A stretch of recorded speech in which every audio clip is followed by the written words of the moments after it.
Hey everybody, in case you missed it last week, we tackled the boys basketball scene for the area high schools. This week, we're heading into the girls basketball front. We'll also be tackling the local wrestling scene, and then maybe at the end we'll... We better delve into the Packers a little bit and get some people down off the bridge so that they can look forward to next year. All that and more on this week's episode of Extra Points.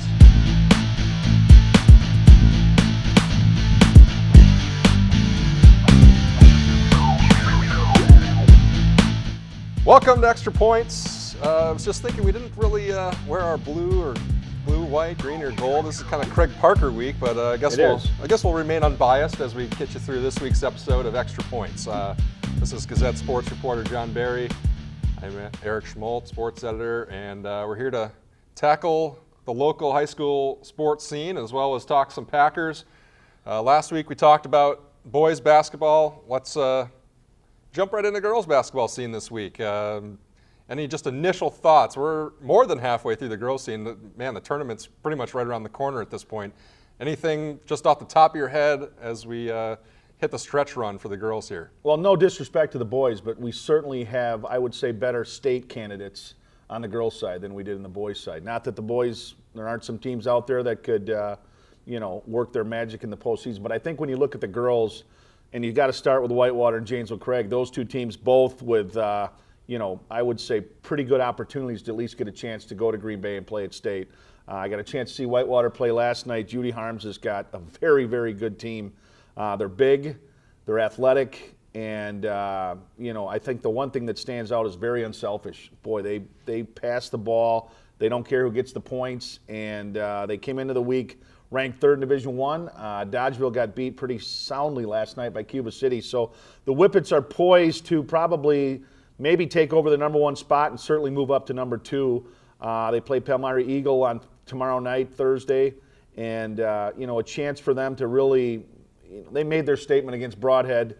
And now it's just a matter, I think, for them is just getting themselves ready for what I think they hope is a long postseason run. Sounds good. We're going to take you through some of the local conference races, and we might as well start right there. I mean, it's been all Whitewater in the Rock Valley, crossovers, north, doesn't really matter who they're playing. Talk to local coaches that just say they're just in another class, and I think they've pretty much proven that at this point. I don't see them having any struggles or troubles really down the stretch unless something weird happens. Yeah, an injury or something like that, but when you beat the first place team from the South by 30-some points, you've made your statement, and again, I don't want to take anything away from those other teams, but Whitewater is clearly in a class by themselves, and again, I think once tournament rolls around, they're going to be tough to beat because if you take away certain parts of their game, if you take away the inside, they'll hurt you from the outside. They throw that full court press on you, and they're going to be a tough team to knock off. When you look at the South, Broadhead, Broadhead still has some players. Kylie Moe can play, Pickle can play. And they've got that experience from being there last year. So I think Broadhead, certainly is not going to be an easy team to beat in the tournament. But, that Rock Valley South wide open. Bigfoot got themselves back into it. Clinton, certainly a decent team. Turner's got some athletes. That race is wide open, whereas in the North, obviously, Whitewater and then everybody else. I would almost even say that the South is almost down to a two-team race. Clinton obviously was doing pretty well. Now they've lost Hannah Kalk, their point guard, and that's really cost them in this past week. They've got to find their bearings a little bit here without her because it doesn't sound like there's a real great timetable for her return. They're kind of uncertain as to when she might be back. And Turner has Ashley Himmelman, one of the area's best scorers, but Alexis Sandwick moving out of town. Not a whole lot of guns there outside of Himmelman. And Bigfoot, I'm not sure they would have been the team that we had picked to be kind of the surprise right now. Yeah, and they're right there. I think they're only a half game back. So it could be an interesting race in the South to see if they could give Broadhead a run. I would agree, and you just don't know. When you play for a conference championship, it puts things in perspective a little bit because, again, I don't think any of those teams are going to make any long postseason runs, but, let's face it, especially for senior kids that are playing, nothing better than ending your career with a conference title. Let's just skip right into the main attraction for this week. Obviously, you've talked about some teams that are primed to make perhaps a state run. Janesville Craig this week moving up to number 5 in the AP's Division I poll. Only one loss to Division II's number 1 ranked Milwaukee Pius, and obviously huge matchup with Janesville Parker this week. But just kind of shake down what you think is going on in the Big 8. Obviously, Craig, the front runner, Parker right in the mix there behind him. Well, and Craig, really road warriors. You know, you've talked about it. They've beaten the top 3 teams, Middleton, Verona, and Parker, on the road. And that's tough to do. I mean, Parker, I got to credit Tom Clowder. I mean, you can say, some people think, you know, the game's passed him by and he's been doing this for so long that things are stale, but the coaching job that he's done, losing Morgan McCulloch, for them to win 10 straight games, and certainly the way they played against Middleton last week certainly speaks very highly for Tom. Kerry Storbakken and Craig has done an outstanding job. He's got kids that are, you know, done everything that he's asked of them. They really haven't done anything to, you know, disappoint, other than the one bad game against Pius, and Pius is, like you said, ranked number 1. So I would look for the Cougars to come out, you know, probably win the conference. They may lose a game or 2, but I think everybody else will beat everybody else. So right now it's the Cougars' title to lose, and a big game on Thursday night. Parker, you know, coming in hot, 10 straight. Craig beat him the first time after falling behind early. So I would expect the Cougar Gym to be rocking on Thursday night.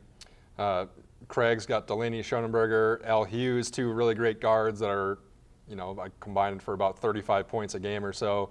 Paige Smith, I think kind of not surprising that she's in the top 5 in scoring, but with the style of play that Parker has played through some of this winning streak where they've slowed things down or not scored as many points, she's still right there in the top 5. So, I mean, we're getting a good look at 3 of the top players in the Big 8 on Thursday. Well, and Schoenenberger is such a defensive stalwart, too. I mean, she shut down Norgard now twice, the girl from Middleton, and, you know, let's face it, she's one of the top scorers in the area.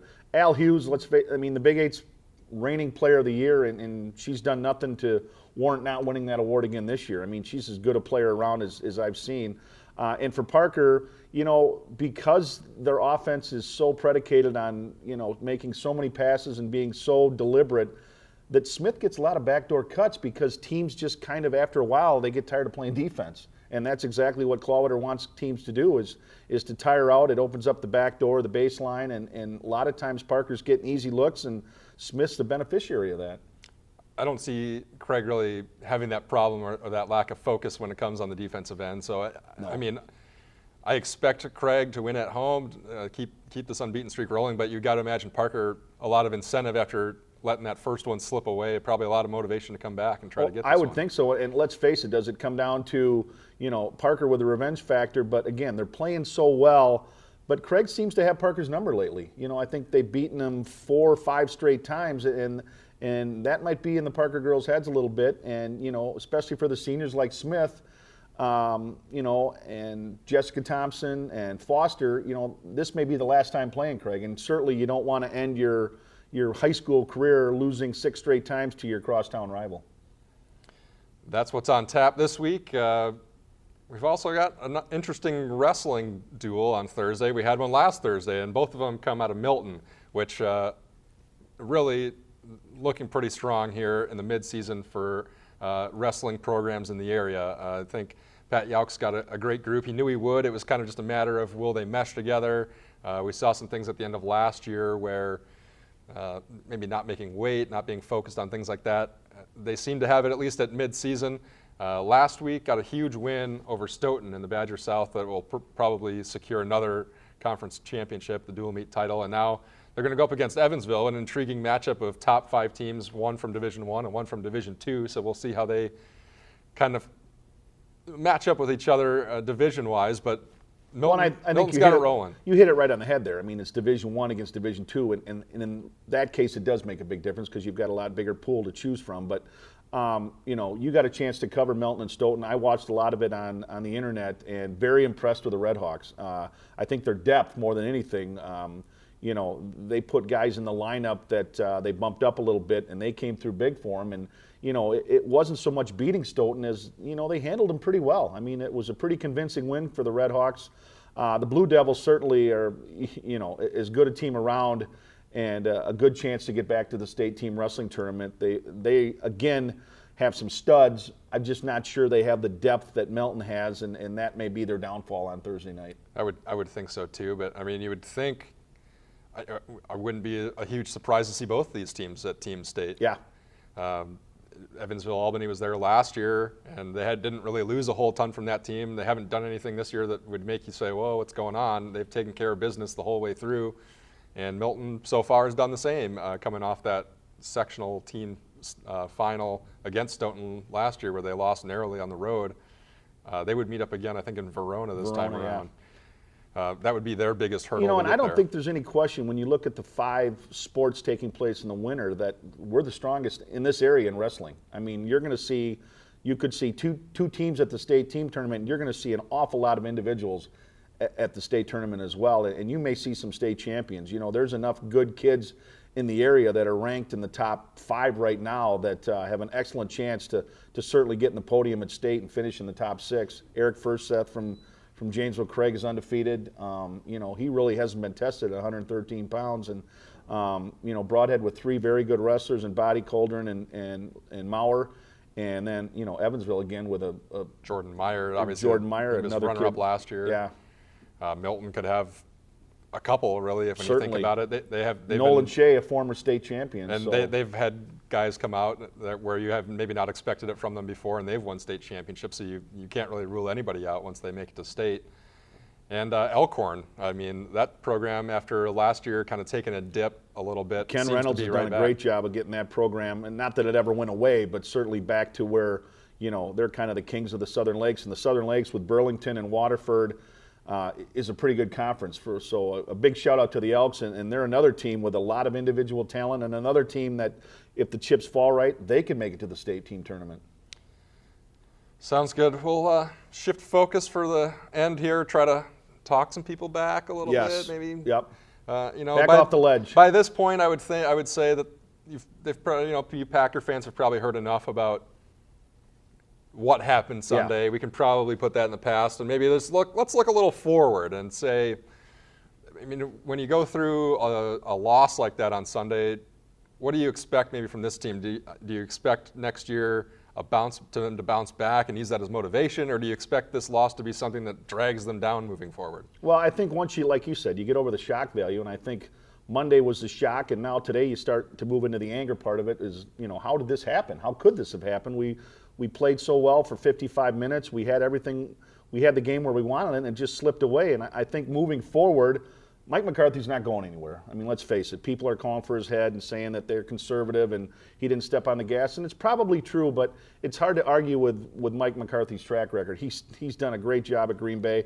Dom Capers is a different story. I would expect Dom to be back, but if he was let go, I wouldn't be surprised. I mean, that defense with that bend but don't break mentality, it cost him in a few games, and it certainly cost him at the end of that game with that prevent defense. But, I think when you look at it, let's face it, the Packers beat the Patriots. I think they were the better team against Seattle, and those are your 2 Super Bowl teams. So obviously the Packers are still among the elite teams in the NFL and don't have to do a whole lot of changing. I think a couple of areas that certainly have to be looked at. Tight end, they certainly need a guy that can stretch the field. Jermichael Finley not being there hurt them because his speed and athleticism to get downfield one-on-one in coverage with a linebacker was something Rodgers didn't have this year. And certainly there's other areas that they've got to solidify. But, when you look at it, they're in a pretty good place. They just let a game get away from them, and it was a game that, they're going to be talking about for years. And unfortunately, it's a game Packer fans aren't going to forget. But if they were to get things right back around and make a Super Bowl run next year, maybe that game would be forgotten. Yep. Maybe not immediately, but if you could make a run like that, it would certainly help ease the pain. And I don't think that's out of the question. I mean, you look at the Seahawks, they're going to have to pay Russell Wilson. They're going to have some things here. Marshawn Lynch probably gone. A lot of things worked for them the last couple of years where they didn't have to pinch pennies and things like that, where they're about ready to have to do that. And I don't really see another NFC team that just looks to me like they're ready to make just a huge run at this, where the Packers, I think, could still be that team. Yeah, I think the Packers, when you look at the draft, they're picking 30th, 29th. A lot of times you look at best player available, but I think in this case, they certainly have needs. One of them's at inside linebacker, so they can move Clay back to the outside where he belongs. And, they've got some things to address. We'll see if Thompson does anything in free agency. He's not one to delve into that a whole lot, but I think bringing Peppers on board worked out well for him. And now Peppers is due a lot of money. Do they bring him back, or do they let him go and hope that they can, cover his loss? But I think a lot more questions don't need to be answered than do need to be answered for the Packers. And let's face it, they're going to go into next year certainly one of the Super Bowl favorites and certainly a huge favorite to win that NFC North again. A lot of Packer fans I've been talking to say they're not going to watch the Super Bowl. Why should they watch the Super Bowl?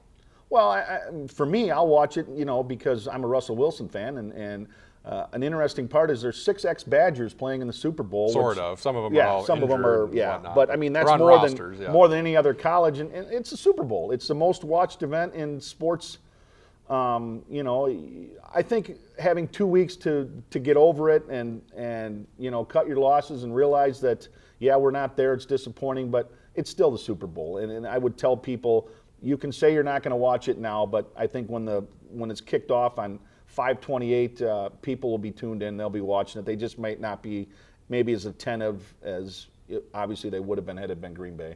Well, I would also argue they could watch for prop bets. Yes, there's a lot of wagering going on. Commercials and Katy Perry. So that's like a pretty good trifecta. That's 3 good reasons, right, but of course, people like your dad and I, my dad and your dad aren't going to know who the heck Katy Perry is, so they're not going to care. But I mean, it's a Super Bowl. I mean, enough said. You don't need to say much more about it than that. It's just. Well, you and I can make some picks here next week. How about that? That sounds good, yeah. All right, well, that'll do it for this week's episode of Extra Points. Do us a favor, click like down below on our YouTube, and check us out on Twitter. I'm sure our fancy producer can put some Twitter handles like right here. And we'll be back next week with all your area sports. Go Badgers.